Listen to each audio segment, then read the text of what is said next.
खोजी टीवी के मुअज़्ज़िज़ दोस्तों, जिस डॉक्यूमेंट्री फिल्म का इंतजार था बिल आखिर वो रिलीज कर दी गई और पाकिस्तान के करप्ट तरीन अनासिर की सारी कहानी सामने आ गई। अरशद शरीफ ने जिस तरह अपनी जान दांव पर लगाई थी और इस डॉक्यूमेंट्री के लिए जिस तरह मरहूम अरशद शरीफ ने अपना घर बार और मुल्क छोड़कर बैरून मुल्क रहने को तरजीह दी थी, आज वो मेहनत रंग ले आई और करप्शन की लाजवाल कहानी सामने आ गई।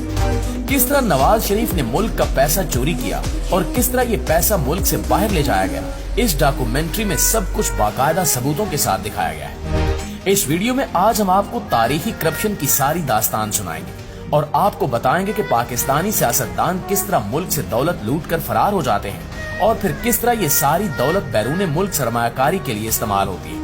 ये पूरी वीडियो मरहूम अरशद शरीफ की डॉक्यूमेंट्री के तनाजुर में बनाई जा रही है, लिहाजा आपको इस वीडियो में सारे हकायक बाकायदा सबूतों के साथ मिलेंगे। नाज़रीन गिरामी, मरहूम अरशद शरीफ जब पाकिस्तान में थे तो वो एक आम तरीन मिशन पर काम कर रहे थे। वो एक ऐसी खोज लगाना चाहते थे जिसमें पाकिस्तान के बड़े बड़े सियासतदानों के नाम शामिल थे, लेकिन हमारी बदकिस्मती रही कि जब इन सियासतदानों को मालूम हुआ कि अरशद शरीफ ऐसी किसी डॉक्यूमेंट्री पर काम कर रहे हैं, लिहाजा इन्हें मुल्क बदर करने की साजिशें रचाएगी। इनको सिक्योरिटी थ्रेट्स मिलने लगे और खुफिया एजेंसियों ने बारहा बताया कि अरशद शरीफ को मारने के लिए मंसूबा बंदी की गई, इसलिए वो मोहतात हो जाए। लेकिन अरशद शरीफ थे कि टस से मस नहीं हो रहे थे और अपने मिशन पर पूरा फोकस कर रहे थे। इनका एक ही मकसद था कि पाकिस्तान बनने से आज तक जिसने जितनी तारीखी करप्शन की है वो अवाम के सामने आ जाए और अवाम मुल्क में मौजूद चोरों को जान जाए।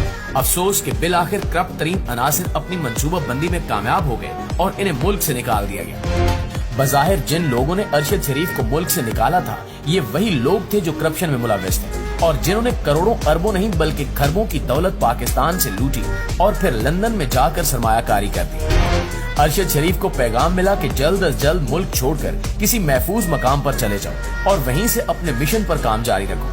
उन्होंने वही किया। पहले वो दुबई पहुंचे और वहां से काम शुरू कर दिया, लेकिन वहां भी अरशद शरीफ को खतरा था और ये खतरा मजीद बढ़ता गया। अरशद शरीफ को मुसलसल दुबई हुकूमत की तरफ से थ्रेट्स मिल रहे थे और बार बार बताया जा रहा था कि वो दुबई से निकल जाए, लिहाजा अरशद शरीफ ने दुबई से भी निकलने की ठान ली। इनके पास दो ऑप्शन थे, या तो वो श्रीलंका जाते या फिर कीनिया। अरशद शरीफ ने कीनिया को महफूज समझकर वहां जाने का फैसला किया, लेकिन उन्हें क्या मालूम था कि दुनिया में उस वक्त सबसे गैर महफूज जगह उनके लिए कीनिया ही थी, क्योंकि सारी मंसूबा बंदी की जा चुकी थी और अरशद शरीफ को हटाने की सारी तैयारियां हो चुकी थी। अरशद शरीफ कीनिया गए और वहीं से अपनी डॉक्यूमेंट्री पर काम जारी रखा। दोस्तों, ये कोई मामूली डॉक्यूमेंट्री फिल्म नहीं थी, वरना अरशद को यूं मुल्कों नहीं फिरना पड़ता। दरअसल ये एक ऐसी डॉक्यूमेंट्री फिल्म थी जिसमें दहाइयों पर मुहित करप्ट अनासिर की कार्रवाइयों का जिक्र था और अरशद शरीफ जैसा तहकीकाती सहाफी कभी भी बगैर सबूत के बात नहीं किया करता। वो हर बात के लिए सबूत ढूंढ रहा था, इसलिए इस फिल्म को बनाने में सालों लग गए। अरशद शरीफ की ये डॉक्यूमेंट्री जैसे ही आखिरी मराहिल में दाखिल हुई तो इन्हें कत्ल कर दिया गया और बाकी सारी दास्तान आपके और हमारे सामने है। नाज़रीन, अब चूंकि अरशद मरहूम की सारी जिंदगी की मेहनत डॉक्यूमेंट्री की सूरत में हमारे सामने आ चुकी है, तो जरूरत इस अमर की है कि आपको बता दिया जाए कि इस डॉक्यूमेंट्री में आखिर ऐसा क्या था जो सारे करप्ट तरीन अनासिर अरशद शरीफ की जान के पीछे पड़े हुए थे। ऐसी कौन सी वारदात थी जो अरशद शरीफ पूरी कौम को बताना चाहते थे और वो कौन सी तारीखी दास्तान थी जिसके बारे में अरशद शरीफ इतनी मेहनत और लगन के साथ काम कर रहे थे। तो दोस्तों, आपको बताते हैं कि अरशद शरीफ ने इस डॉक्यूमेंट्री में क्या कुछ बताने की कोशिश की है। ये तो हकीकत है कि अरशद शरीफ नहीं है, लेकिन आज भी अरशद शरीफ इस डॉक्यूमेंट्री की